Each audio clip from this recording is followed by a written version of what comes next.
애플이 원하는 건 하이 스펙이 아닙니다. 적정 스펙인 거지. 그러면 삼성 디스플레이의 풀 옥사이드를 비오이나 비전옥스 왜 안 하느냐? 그건 근데 애플 선수금이라는 게 되게 듣기에는 좋아 보이지만 사실 선수금 받아서 라인 투자하면 굉장히 좀 피곤해지는 일이 많거든요.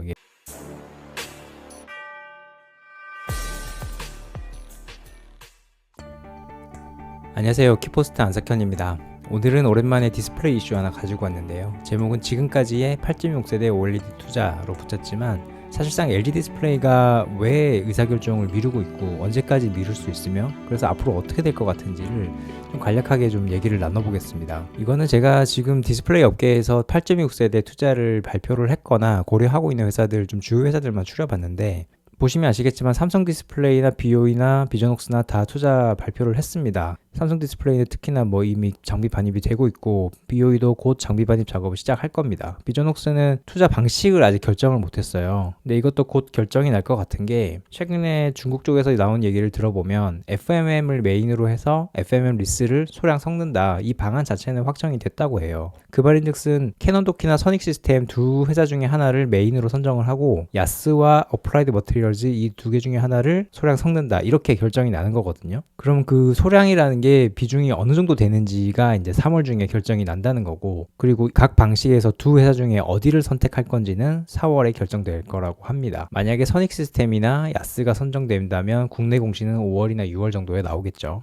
그래서 지금 이 앞에 세 개 회사들이 투자를 하는 거는 큰 변수가 다 없어졌다고 보면 되고 중요한 건 국내 회사인 LG 디스플레이가 아직 이 투자가 미정이라는 건데요. 이 소자 업계에서 차기 투자를 하지 않을 경우에 회사가 입게 되는 피해를 생각하면 사실상 투자를 하지 않는다는 거는 미래 사업을 포기하겠다는 것 같거든요. 그래서 저는 LG 디스플레이가 8.6세대를 포기했다고 생각하지는 않고 잠깐 연기하고 있다고 생각을 합니다. 그러면 언제까지 연기할 수 있냐를 생각해 보면 결국에는 애플의 OLED 맥북 출시 시점하고 이게 맞닿아 있을 것 같은데 애플에는 두 개의 맥북 라인업이 있죠. 하나는 프로고 하나는 에어입니다.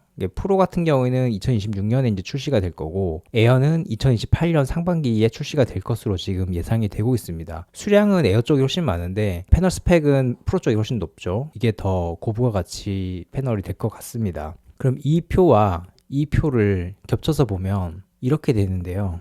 그러면 이 맥북 프로가 출시되는 2026년 하반기 시점에 패널을 공급해 줄 수 있는 회사는 여기 보시다시피 삼성 디스플레이 밖에 없습니다. 실제로 지금 애플하고 삼성 디스플레이가 열심히 개발을 하고 있죠. 첫 모델에 대해서는 삼성 디스플레이가 100% 공급을 하게 될 것 같고요. 그럼 맥북 에어는 지금 이 시점인데 2028년 요 시점에 라인이 준비되는 회사는 비오이하고 비전옥스는 확실한 것 같고 LG 디스플레이는 아직 잘 모르겠습니다. 근데 중요한 건 이거죠. 비오이나 비전옥스가 과연 애플의 맥북 에어 라인업 공급을 할 수 있느냐의 문제인데 그건 꼭 그렇지 않을 수도 있습니다. 왜냐하면 비오이나 비전옥스가 투자 방식에 있어서 애플이 원하는 바를 달성을 못할 것 같아요. 왜냐하면 이 TFT, 그러니까 디스플레이를 구동하는 스위치 역할을 하는 거죠. 이 TFT 관점에서 보면 삼성 디스플레이는 풀 옥사이드 방식이고 비오이나 비전옥스는 LTPO 방식입니다. 물론 작은 화면에서 고화질을 구현하는 데는 풀 옥사이드보다는 LTPO가 더 유리한 게 사실입니다.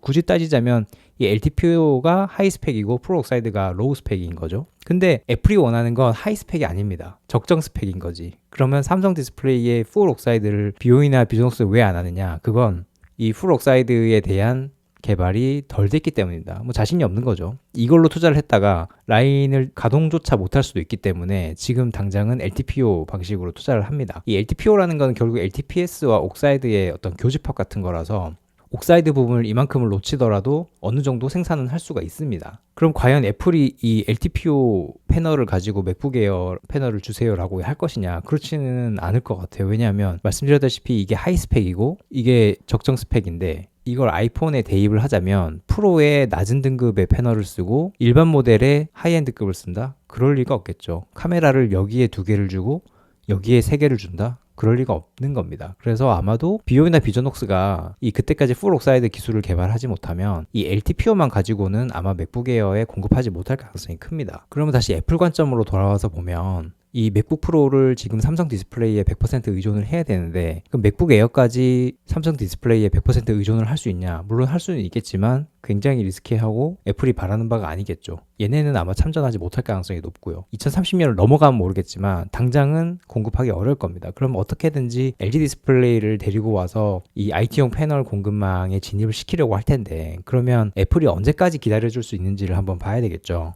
이건 제가 가상으로 한번 붙여본 건데 아무리 늦어도 2026년 상반기 중에는 연초에는 장비 반입이 시작이 돼야 될 겁니다. 그래야 이때까지 장비 반입이 끝나고 2028년 상반기에 출시하는 맥북 에어에 패널을 넣을 수가 있을 거라고 봐요. 그러려면 우리가 증착 장비의 반입 스케줄을 아무리 짧게 봐도 1년을 보거든요. 그 말인즉슨 이제 정말 목전까지 찬 거죠. 그래서 암만 늦어도 1분기, 2분기, 2026년 2분기 안에 장비 반입 작업이 시작돼야 된다고 보면 아무리 늦어도 2025년 상반기 안에는 LG 디스플레이가 의사결정을 해줘야 소닉 시스템이 장비를 또 제작을 해서 반입 준비를 하겠죠. 그래서 아직까지 완전히 실기를 한 건 아니지만 굉장히 타이트한 시점까지 와 있다. 지금 더 놓치면 지금부터 늦으면 맥북 에어 여기에 못 들어갈 가능성도 배제할 수 없다. 이렇게 보는 거죠. 물론 애플이 이것 때문에 1년 더 늦출 가능성도 없진 않지만 일단 이 온 스케줄 상태에서 보면 그렇다는 얘기고요. 그러면 삼성 디스플레이하고 LG 디스플레이만 애플이 만족하는 패널을 공급을 할 수 있다고 보면 이게 어떤 임팩트가 있을지를 한번 알아봤어요. 그러면 일단 8.6세대 기판은 기존의 8세대보다는 조금 더 큰 기판입니다. 가로 세로 2500에 2200 이렇게 되는 거고요. 8.6세대는 2290에 2620이라서 좀 더 큽니다. 이걸 13인치를 가정했을 때 92개씩 나온다고 해요. 뭐 이런 식으로 자르겠죠. 이런 식으로 잘라가지고 92개가 나오고 그럼 이게 15,000장에다 다 때려 박으면 한 달에 138만 개의 13인치 패널을 만들 수가 있습니다. 이게 1년이면 이제 곱하기 여기다 12를 하면 1656만 개가 되는 거고요. 물론 수율이 100%가 아니기 때문에 80% 가정하면 1324만 개. 한 개 회사에, 그러니까 삼성 디스플레이 한 개 회사에서 13인치 패널 1324만 개를 만들 수 있다는 계산이 나옵니다. 근데 이것도 사실 조금 비현실적인 게 이거는 1월 1일부터 12월 31일까지 한 개 모델을 쭉 생산했을 때 이렇게 나온다는 거거든요. 근데 실제로 해보면 어떻죠? 이게 모델 체인지도 있고 메인테넌스도 있고 해가지고 15K, 그러니까 월 15,000장을 다 투입하기는 힘들어요. 그럼 그거가 좀 빠진다고 보면 결국에는 뭐 한 1200만 개, 1100만 개 뭐 이 정도가 될 텐데 뭐 예를 들면 좀 잘 돼서 1200만 개라고 봅시다. 그럼 이게 두 개 회사 삼성 디스플레이, LG 디스플레이 합치면 곱하기 1에서 2400만 개 정도가 된다는 거죠. 연간으로. 근데 지금 애플에서 수요하는 건 맥북 에어가 연 한 2000만 대 정도 되고요. 맥북 프로가 한 500만 대 정도 됩니다. 근데 이거 가격이 좀 오를 거기 때문에 이거보다 수요는 좀 더 떨어질 수 있어요. 그렇게 보면 삼성 디스플레이랑 LG 디스플레이 두 개 회사가 만약에 이 물량을 다 먹는다고 하면 삼성 같은 경우에는 삼성전자에 공급하는 물량도 있을 테니까 그런 까지 포함하면 나름 나쁘지는 않을 것 같은데 BOE와 비전옥스가 진입하지 않는다는 가정 하에는 두 회사가 투자하는 것도 괜찮을 것 같습니다. 제가 볼 때는. 애플 외 시장도 있기는 하죠. 물론 뭐 저가, 중저가 시장이 거의 대부분이라서 실제 패널을 공급한다고 해서 수익을 남길 수는 있을지 모르겠지만 노트북 PC와 태블릿 PC 시장에서 OLED 패널 수요는 이렇게 계속 늘어나는 우상향을 그리기는 합니다. 지금 뭐 TV나 스마트폰이나 어느 분야가 이렇게 우상향 하겠어요? 거의 유일한 분야이기 때문에 이쪽 시장도 있기는 합니다. 근데 그럼에도 불구하고 왜 LG 디스플레이는 아직까지 의사결정을 못하고 있느냐? 그건 뭐 다른 여러 이유가 있겠지만 결국엔 돈이죠. 지금 3년 내리 적자를 기록했기 때문에 지금 재무적으로 굉장히 체력이 빠져 있어요. 그래서 8.6세대 투자하는데 한 5조 원 정도 필요하다고 하거든요. 여기 삼성 디스플레이가 4.1조 원 투자했다고 하지만 이거는 거의 마른 수건 쥐어짜는 수준으로 해야 이렇게 되는 거고 현실적으로는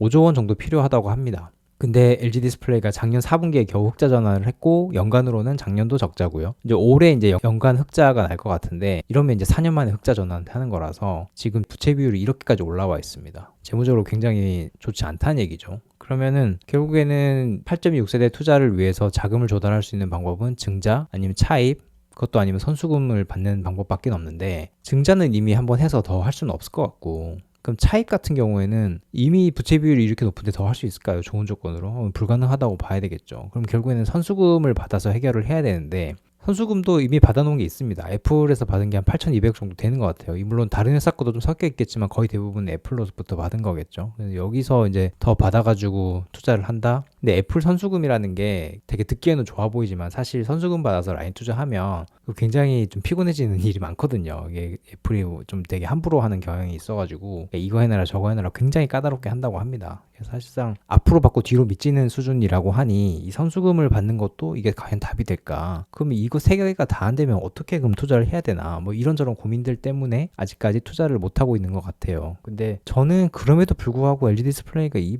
카드를 완전히 버리지는 않을 것 같아서 아직은 저는 이 시나리오를 믿고는 있습니다만 한번 좀 눈여겨봐야 할 시점인 것 같습니다. 일단 올해 상반기 안에 어떻게든 결정이 나오겠죠. 자, 오늘은 지금까지의 8.6세대 OLED 투자 관련해서 한번 얘기를 나눠봤습니다. 저도 속 시원하게 그래서 LG 디스플레이가 언제 투자한다더라 어떻게 투자한다더라 얘기를 드렸으면 좋겠지만 되게 두루뭉술한 얘기만 드린 것 같네요. 죄송하고요. 다음에는 좀 더 디테일하게 좀 알아볼 수 있도록 하겠습니다만 정말 쉽지 않은 문제죠, 이런 것들이. 그래서 오늘 준비한 내용은 여기까지고요. 제가 다음 주에는 좀 더 디테일하고 유익한 내용으로 찾아뵙겠습니다. 감사합니다.